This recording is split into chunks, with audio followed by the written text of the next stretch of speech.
Kita akan memulai presentasi penyajian dari Ibu Paulina Panen, nanti diikuti oleh Ibu Dewi Patmo, dan juga yang bagian terakhir nanti oleh Ibu Yuni Trihawindati. Nah, untuk presentasi ini kita biarkan ketiga pembicara berbicara dulu, baru nanti teman-teman seluruh Indonesia atau di seluruh, tadi saya lupa melaporkan. Ini lebih dari 100-an itu ternyata adalah teman-teman kita mahasiswa UT yang di luar negeri. Mungkin ada 120 atau 130 begitu. Jadi berbahagialah kita karena kita meskipun kita di tanah air dan teman-teman kita masih ada yang berada di luar negeri sambil kuliah dan juga sambil bekerja, mereka masih punya kesempatan untuk berinteraksi dengan kita, khususnya bagaimana pendidikan jarak jauh bisa dimanfaatkan sebagai salah satu solusi belajar di saat pandemi ini. Nah, kemudian nanti setelah pembicara 1 Ibu Pauline, pembicara 2 Ibu Dewi, dan pembicara 3 Ibu Hewin selesai presentasi, maka teman-teman dari seluruh Nusantara ini termasuk teman-teman yang luar negeri bisa mengajukan pertanyaan melalui chat. Nanti kita akan tayangkan pertanyaannya. Baik, kita akan undang Ibu Pauline. Silakan Ibu Pauline. Makasih Pak Oki, yang terhormat Pak Rektor, Pak Oki, Bu Dewi, Bu Hewin, dan teman-teman semuanya yang berjumlah lebih dari 1.500. Selamat pagi, Assalamualaikum warahmatullahi wabarakatuh. Waalaikumsalam warahmatullahi wabarakatuh. Saya menyambut baik sekali upaya knowledge sharing forum ini dari Universitas Terbuka. Saya rasa itu satu inovasi yang luar biasa untuk apalagi di dalam masa pandemi COVID-19 ini sebagai upaya UT untuk menemani mahasiswanya dimanapun dia berada. Dan itulah salah satunya yang disebut sebagai social presence, ya, keberadaan UT dengan berbagai acaranya, dengan berbagai pembicaranya, itu untuk menemani mahasiswa sambil belajar, sambil juga ngobrol-ngobrol, sambil chatting juga, gitu ya. Wah, luar biasa sekali itu inisiatif yang dibuat oleh UT. Saya rasa ini sangat berguna dan saya sangat berterima kasih sudah diundang. Juga sangat mendukung kalau ini dijadikan sebagai regular event bagi UT dan mahasiswa UT. Baik Bapak dan Ibu sekalian, saya ingin bercerita sedikit tentang situasi belajar pada saat pandemi COVID-19 ini. Next. Jadi Bapak Ibu sekalian, sebetulnya COVID-19 itu datang belakangan daripada transformasi digital. Transformasi digital sebetulnya sudah datang duluan, sekitar tahun 2012, kalau di Indonesia mulai populer 2014, 2016 barangkali, sudah datang transformasi digital yang disebabkan oleh revolusi industri 4.0. Tapi pada saat itu kita masih malu-malu istilah saya untuk menerima transformasi digital, bahkan banyak orang yang juga belum berubah, belum mentransformasi dirinya menjadi digital citizen, begitu ya. Kita sudah lihat misalnya yang pertama kita alami adalah perubahan urusan transport, yaitu dengan hadirnya Gojek, ya. Kemudian setelah itu kita juga mulai terbiasa dengan adanya Bukalapak, Tokopedia, Zalora, Shopee, dan sebagainya. Terus ada lagi GoFood dan sebagainya. Nah, kantor-kantor pun sudah mulai diotomasikan, didigitalkan, misalnya dengan teleconference, keperluan-keperluan meeting bisa dikurangi, jarak jauh dengan luar negeri misalnya pakai teleconference. Tapi baru segitu saja upayanya. Masih tetap Jakarta macet, Surabaya macet, Medan macet juga, dan seterusnya. Jadi kalau saya melihat itu masih malu-malu gitu ya pada saat itu. Nah, ketika COVID datang menyapa kita semua, COVID membuka kesempatan untuk transformasi digital itu dioptimalkan, dilaksanakan secara optimal. Jadi pada masa pandemi COVID ini, transformasi digital itu mau tidak mau harus dilakukan, Bapak Ibu. Dengan kita semua tinggal di rumah, tidak bisa kemana-mana pada saat PSBB atau istilahnya lockdown, itu kita mau tidak mau transport mungkin sudah jarang, tapi GoFood, supermarket.com, dan seterusnya belanja secara online itu jalan terus. Belum lagi kalau ke rumah sakit kita takut, maka kita tanya, halo dokter, dan seterusnya. Jadi Bapak Ibu, mau tidak mau ketika COVID-19 menyapa kita, transformasi digital itu berjalan dengan lebih cepat lagi dari biasanya yang dulu kita masih malu-malu, ya. Lanjut. Nah, Bapak Ibu sekalian, ketika revolusi industri ke-4.0 itu terjadi di luar negeri, di dunia, itu sebetulnya sudah banyak perubahan-perubahan kehidupan, ya. Yaitu misalnya terjadi apa yang disebut praktek sharing ekonomi, e-education, e-government, cloud kolaborasi, marketplace, online health service, smart manufacturing, smart city, smart appliances, dan lain-lain sebagainya. Tapi sekali lagi di Indonesia itu belum terlihat jelas. Yang paling terlihat sedikit e-education, terutama UT, yang selalu menjadi yang paling depan dalam online learning, online education, dan pendidikan jarak jauh, ya. Tapi yang lain-lain belum terlalu terlihat, Bapak Ibu sekalian. Nah, dengan adanya transformasi digital ini, yang terjadi sesungguhnya adalah kita merasakan adanya lesser kontak, ya, yaitu kita tidak berhubungan langsung, tidak kontak langsung dengan manusia secara masif, begitu ya. Lesser kontak, bukan no kontak, tapi lesser kontak, lebih sedikit ya daripada biasanya. Nah, itulah kehidupan yang akan terjadi nantinya. Jadi ada transformasi digitalnya dengan laser kontaknya yang dimungkinkan terjadi karena ada teknologi, Bapak Ibu sekalian, dan itulah yang akan menjadi kehidupan kita yang baru, atau istilahnya kalau di film Aladdin itu the whole new world, begitu ya. Nah, kita sebutnya sebagai the new normal. Lanjut. Bapak Ibu sekalian, dalam proses pembelajaran, the new normal itu sebetulnya sudah dijalankan oleh universitas terbuka dan beberapa perguruan tinggi. Namun tidak terlalu intensif begitu ya. Kalau UT memang sudah intensif sekali sejak 30 tahun yang lalu, lebih dari 30 tahun yang lalu. Nah, mari kita lihat bagian-bagiannya, komponennya apa saja. Yaitu komponennya ada 4 yang utama, Bapak Ibu sekalian. Pertama adalah mereka belajar individu, ya. Siswa bisa belajar secara individu.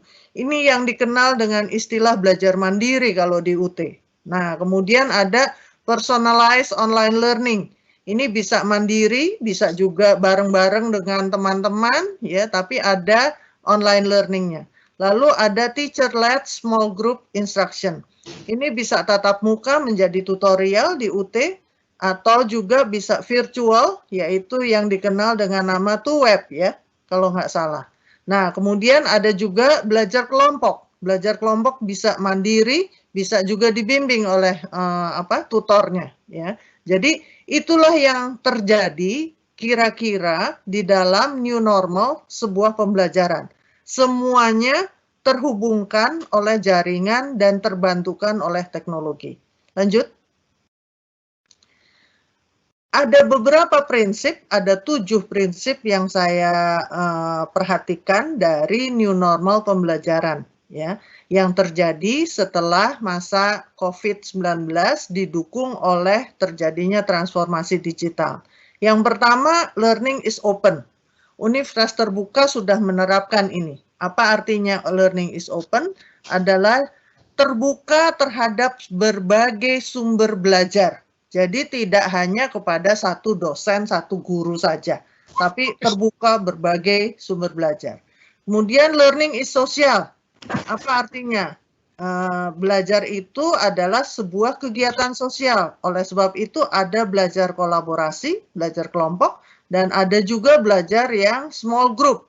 Apakah melalui virtual, TUWeb, ataukah melalui juga tatap muka, ya. Kalau sekarang tatap mukanya lagi tidak boleh, berarti cuma melalui online atau to web di UT. Lalu berikutnya learning is personal. Artinya belajar itu adalah untuk dirinya sendiri. Nah, ini dibuktikan dengan belajar mandiri secara individu ataupun juga personalized online learning. Lalu berikutnya learning is augmented. Learning itu, belajar itu dibantu. Dibantu oleh apa? Oleh jaringan, oleh teknologi, ada juga tutornya, ada juga sumber belajarnya, terbantukan. Ya, biasanya ini diartikan menjadi virtual reality ataupun augmented reality. Ya.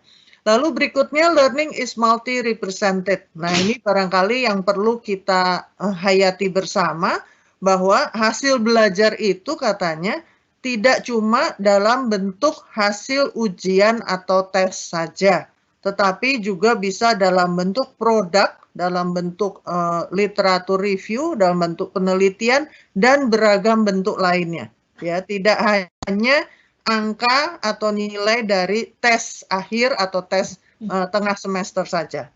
Nah, berikutnya learning is anywhere, anytime, anybody. Ini yang disebut sebagai ubiquitous, di mana saja, kapan saja, tapi bukan Coca-Cola, gitu ya. Berikutnya lagi adalah lesser contact. Nah, ini yang kita tadi bahas, bahwa dengan adanya transformasi digital dan ditekankan lagi di reinforce lagi oleh adanya pandemi COVID, maka proses pembelajaran pun menjadi lesser kontak. Kontak langsung itu menjadi sangat sedikit sekali. Ya, itu prinsip-prinsipnya, Bapak Ibu, tentang the new normal dalam pembelajaran. Lanjut. The new normal dalam pembelajaran juga memperlihatkan adanya new learning space atau tempat belajar yang baru. Tempat belajar yang selama ini kita kenal adalah ruang kelas. Tetapi kalau di UT mungkin ruang tutorial. Nah, sekarang itu tidak harus pertemuan kontak langsung, ya, yang sudah menjadi semakin sedikit itu tidak harus di dalam ruang kelas. Bisa saja di kafe, bisa saja di mall, bisa saja dalam bentuk kelompok-kelompok kecil seperti ini di perpustakaan dan dimanapun. Ya, ini yang real kontaknya langsung. Tapi ada juga kontak yang virtual. Coba klik. Nah, kontak virtual seperti yang kita alami sekarang ini. Pakai Teams, pakai Skype, pakai Google Classroom, pakai Zoom, dan sebagainya. Nah, jadi Bapak Ibu yang menjadi guru atau menjadi dosen, biasanya kita harus merancang satu proses perkuliahan atau proses pembelajaran, bukan cuma di dalam satu konteks yang real saja, di mana saya sebagai dosen akan ketemu mahasiswa, tetapi juga kita harus merancang proses pembelajaran yang virtual, Bapak Ibu, yang ada di dunia virtual, dunia maya. Bagaimana caranya kita merancang proses pembelajaran sehingga capaian pembelajaran bisa tetap kita capai. Lanjut. Lanjut. Nah, Bapak Ibu sekalian, kalau ini jalan hidup saya, jalan hidup Pak Oki mungkin dan beberapa orang yang relatif sudah senior.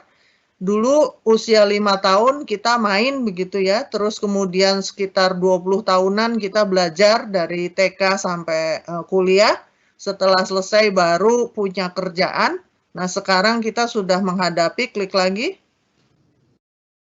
kita sudah menghadapi masa mau pensiun, begitu ya. Tapi anak sekarang yang sedang di rumah sekarang ini, learning from home, yang sedang menghadapi masa COVID-19 ini, tidak sama polanya dengan kita, ya, dengan yang senior-senior nih. Mari kita lihat. Satu, klik. Ya, yang disebut sebagai dual learning process, klik lagi. Nah, mereka itu sejak lahir sampai nanti pun sepanjang hayat itu belajar tapi bermain. Ya. Yang pertama dia akan bermain sepanjang hayat. Lanjut. Dia akan belajar sepanjang hayat, lanjut. Dan dia akan meneliti serta memproduksi sesuatu sepanjang hayat. Jadi beda dengan kita Bapak Ibu. kita masanya untuk bekerja itu cuma ya sekitar 30 tahun barangkali di sini, ya. Belajarnya 20 tahunan, mainnya cuma 5 tahun. Kalau anak-anak milenial, mahasiswa-mahasiswa kita yang sekarang ini, yang menghadapi learning from home, itu belajarnya, bermainnya sepanjang hayat, belajarnya sepanjang hayat, memproduksi atau menghasilkan sesuatu pun sepanjang hayat. Oleh sebab itu, Bapak Ibu, pada saat sekarang ini yang namanya gamification, belajar dari game, itu sangat populer sekali dan sangat disenangi oleh anak-anak, oleh mahasiswa sekalipun. Lanjut. Klik-klik, ya. Nah, prosesnya Bapak Ibu, kalau tadi dikatakan urutannya secara kronologis, kalau sekarang siapa yang menjadi komandan dalam proses pembelajaran? Kalau zaman dulu itu dosen dan guru yang menjadi komandan dalam proses pembelajaran. Nah, sekarang mau tidak mau yang jadi komandan dalam proses pembelajaran itu adalah siswa. Kalau di UT ini sudah dilaksanakan, siswanya itu otonomis, mau ngapain aja terserah siswanya sampai nanti kata UT, ayo kita ujian. Begitu. Tapi proses belajarnya mau seperti apa, kebut semalam juga boleh kan ya Pak Oki ya, gitu. Ataupun kebut 2 malam juga boleh gitu, tapi terserah oleh mahasiswa. Artinya mahasiswa betul-betul otonomi ya. Nah, Bapak Ibu, ini yang akan menjadi the new normal dalam proses pembelajaran selanjutnya setelah kita selesai masa COVID sekalipun. Proses pembelajaran yang seperti ini itu sudah akan hilang. Ya, klik. Klik. Digantikan oleh proses seperti itu. Metodenya Bapak Ibu sekalian, jangan kita kembali ke masa lalu, masa indah yang kita pikir selama ini menyenangkan untuk kita dan mudah dilakukan, yaitu dosen atau guru di depan kelas, lalu memberikan pembelajaran atau kuliah 2 jam, setelah itu selesai. Tidak, Bapak Ibu. The new normal nantinya dalam metode pembelajaran itu paling tidak ada 4 komponen yang saya lihat. Pertama adalah pembelajarannya harus berbasis project, Bapak Ibu. Tidak lagi berbasis baca 10 halaman, sudah selesai. Enggak. Tapi berbasis project. Dia harus melakukan sesuatu yang higher order thinking, memberikan jawaban dalam bentuk alternatif, argumentasi, maupun pemecahan masalah ya terhadap sesuatu. Nah, sesuatunya itu kita yang menentukan sebagai dosen atau guru. Pembelajarannya aktif, Bapak Ibu, nggak mungkin siswanya disuruh di depan komputer atau di depan layar seperti kita ini selama 1 hari itu 4 mata kuliah, misalnya 4 kali 2 jam, 8 jam. Dia harus manteng terus depan layar, wah semaput itu. Ya, jadi dia harus bisa punya panduan apa yang langkah-langkah yang akan dia lakukan untuk belajar berbasis project tadi. Jadi pembelajarannya aktif, Bapak Ibu. Dia juga nggak akan duduk terus, pasti nanti sakit pinggangnya. Kalau duduk terus, pasti dia akan jalan-jalan dan sebagainya. Manfaatkan keaktifannya itu untuk menyelesaikan projectnya. Berikutnya lagi, pembelajarannya adalah untuk mastery. Nah, Bapak Ibu sering barangkali yang dosen atau guru itu bilang, kurikulum kita jadinya tidak selesai gara-gara COVID-19. Tidak perlu kurikulum dalam arti topik mata kuliah atau materi konten mata kuliah itu selesai. Yang penting dia mastery dalam kompetensi yang harus dicapai.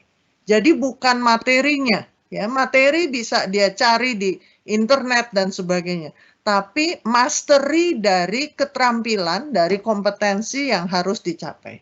Berikutnya lagi, ingat tadi salah satu prinsipnya adalah dia akan selalu riset dan produce sepanjang hayat. Maka harus ada forum di mana dia bisa, mahasiswa itu atau pelajar itu bisa memamerkan dan menyajikan hasil belajarnya. Apakah itu dalam bentuk online, misalnya ada Facebook, ada Instagram, ada apalagi TikTok, ya, dan sebagainya, silahkan. Tapi harus ada forum di mana dia bisa memamerkan dan menyajikan hasil belajarnya. Lanjut. Nah, Bapak Ibu, salah satu yang terkenal juga, ini terutama kalau yang tatap muka biasa, tapi ini juga bisa dipakai di UT, itu kalau tutorial adalah biasanya kita ke sekolah atau ke kampus, itu kita terima dari dosen berupa kuliah, lalu ada pekerjaan rumah, seabrek pekerjaan rumahnya. Waktu pertama-tama pandemi COVID-19 itu semua anak-anak pelajar itu mengeluh karena setiap guru saking nggak tahu harus ngapainnya, itu memberikan PR ke anak-anak tersebut. Sehingga anak tersebut menjadi PR-nya bludak, gitu ya. Dan bingung sendiri orang tua yang di rumah ngurusin anaknya punya PR banyak seperti itu. Nah, itu sudah tidak berlaku lagi, itu kita bilang gaya tradisional, Bapak Ibu. Lanjut. Klik. Nah, yang gaya yang lain yang lebih modern itu disebut flip learning, ya. Itu di mana biasanya bahan dari dosen atau guru sudah ada secara online, Bapak Ibu. Entah itu di dalam learning management system atau melalui email atau melalui WA atau melalui SMS, tapi ada secara digital dan secara online. Lalu mereka bisa melakukan classroom activities kalau ada kesempatan bertemu, tapi kalau tidak ada kesempatan bertemu, maka klik. Halo, ya, lanjut. Kuliah bisa dari rumah, ya, seperti itu. Lanjut. Nah, Bapak Ibu, berbicara tentang teknologi, pada saat ini rasanya kalau saya sih bilang sudah terlalu banyak sekali kalau saya harus sebutkan satu persatu. Tapi yang penting, teman-teman, kita harus tahu bahwa belajar itu tidak bisa cuma dari satu teknologi saja. Misalnya dari WA saja, nggak bisa. Dari komputer saja, nggak bisa juga. Biasanya multi-channel, multimedia. Ya, tidak bisa online terus-terusan. Mereka juga harus mungkin pergi ke sekeliling rumahnya, lihat daun-daunan, lihat tanah yang di depan rumahnya, kenapa seperti ini, kenapa seperti itu bisa digunakan. Jadi teknologinya beragam, beragam pilihan, tergantung siapa, tergantung dari dosen dan guru, serta siswanya. Lanjut. Nah, ini contoh Bapak Ibu kemajuan yang dihasilkan oleh revolusi industri 4.0 di mana robot sudah bisa menjadi guru. Tetapi bukan menggantikan guru, ya. Tidak menggantikan guru. Robot ini pernah ke Indonesia. Ini namanya Sofia dari Arab ini ya. Dan dia pernah datang ke Indonesia ke Kominfo, diterima oleh menterinya pada waktu itu yaitu Rudiantara ya. Ini membelajarkan bahasa Inggris bagi anak-anak Korea. Yang ini membantu penelitian dan seterusnya Bapak Ibu sekalian ya. Artinya Bapak Ibu sudah banyak sekali teknologi yang bisa membantu kita sebagai guru dan sebagai dosen untuk menjalankan proses belajar. Sekali lagi ingat, tidak menggantikan kita. Sebab siapa yang memprogram robot ini adalah dosennya atau gurunya. Siapa yang mengendalikan robot ini adalah dosennya atau gurunya. Jadi dia cuma membantu kita. Lanjut. Nah, Bapak Ibu, ketika kita berbicara tentang robot, biasanya teman-teman terus bilang, loh, terus bagaimana dengan urusan pengembangan karakter? Robot kan tidak bisa punya perasaan. Nah, Bapak Ibu sekalian, disitulah gunanya guru. Disitulah gunanya dosen yang tidak pernah tergantikan, sebab dosen dan guru itu bisa membimbing siswa untuk mengembangkan karakternya. Apakah dari mind, heart, body, and soul. Ya, dari berbagai macam keterampilan yang kita inginkan. Kalau di UT itu yang jelas independen atau kemandirian itu sangat dituntut ya. Jadi mahasiswa UT itu yakin saya punya karakter kemandirian yang luar biasa, juga persisten, udah beberapa kali nggak lulus, terus maju ya Pak Oki ya. Ya, Terus betul. juga honesty dan integrity, sebab kalau tidak honest, tidak punya integritas, wah langsung ketahuan tuh oleh UT. Biasanya gampang banget gitu ketahuannya ya. Nah, Bapak Ibu sekalian, itulah tugas guru dan dosen sekarang. Ingat, banyak hal yang sudah bisa diserahkan ke si robot untuk membantu kita, tapi ada hal yang tidak pernah akan tergantikan, yaitu tentang pengembangan karakter. Lanjut, klik. Di mana kita sebagai dosen dan guru akan berperan menjadikan anak-anak kita yang cerdas, yang tangguh, yang jujur, dan yang peduli. Lanjut. Bapak Ibu sekalian, ini sekedar seperti rekomendasi gitu ya. Ini kecil-kecil saja, tapi ini yang bisa barangkali kita lakukan. Ini cuma 8, Bapak Ibu silakan memenuhinya menjadi 100 atau 200. Bagaimana strategi pembelajaran dalam new normal ketika kita learning from home, ya. Nah, Bapak Ibu, lalu juga ada kasus learning from home harus selalu pakai komputer misalnya, pakai wifi-nya mahal, begitu ya, kuotanya habis, lalu komputer cuma 1, sementara anaknya di rumah itu ada 3, harus giliran. Nah, itu menyebabkan anak-anak katanya nggak pada bisa belajar. Tapi sesungguhnya bisa, Bapak Ibu sekalian. Coba kita gunakan beberapa kegiatan ini, nanti Bapak Ibu bisa secara kreatif menambahkan lagi, di mana kita menciptakan suasana belajar yang virtual, Bapak Ibu. Pertama, misalnya ini ada kunjungan virtual. Kunjungan virtual itu apa? Pada dasarnya searching, Bapak Ibu.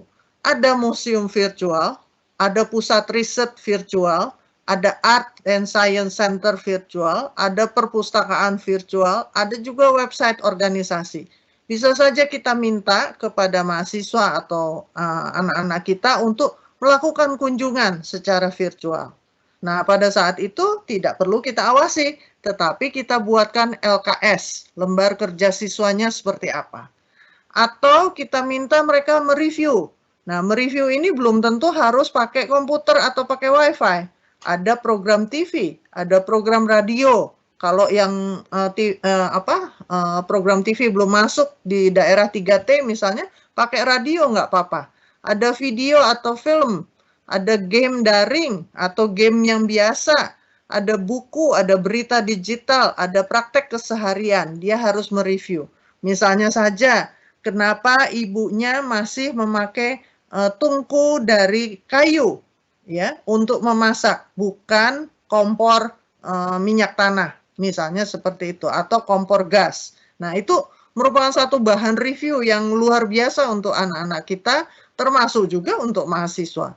Lalu kita bisa minta mereka menulis argumentasi atau narasi, opini mereka, bisa menulis sesuatu tentang gambar, bisa juga diminta membaca, menonton, membuat vlog, bermain. Bapak Ibu, banyak sekali mainan, misalnya game digital, tebak-tebakan, TTS digital, pertanyaan in the basket, pemecahan masalah bertahap.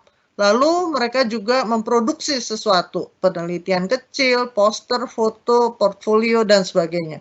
Ini Bapak Ibu banyak sekali bisa dilakukan, dan tambahannya pun masih ada beratus-ratus. Klik. Semua tergantung pada klik. Next, ya. Kreativitas dan inovasi. Siapa yang kreatif dan inovatif? Dosen maupun mahasiswa. Guru maupun pembelajar atau siswanya. Lanjut. Contohnya ini Bapak Ibu, ini satu gambar yang cukup menarik, ini pada masa PSBB di satu tempat, begitu ya, yang harusnya berjarak 1 meter ya, satu sama lain, itu ternyata yang berjarak itu sendalnya saja. tapi orangnya tidak berjarak. Nah, ini satu hal yang menarik sekali bisa diceritakan mulai oleh anak SD sampai ke analisis yang canggih dari calon dokter atau dari calon sosiologi dan sosiolog dan sebagainya, begitu ya, atau psikolog dan sebagainya. Pokoknya ini menarik sekali ceritanya kalau bisa diceritakan. Lanjut. Nah, ini diklik, Mas. Ups, jangan diklik di videonya ya, diklik. Ya, nah ini Bapak Ibu adalah cerita tentang restoran robot. Ya, jadi itu mie-nya dimasak tuh oleh robot itu. Ya, nah, orangnya cuma jadi pelayan seperti itu aja. Nah, yang masak itu semuanya tuh robot itu.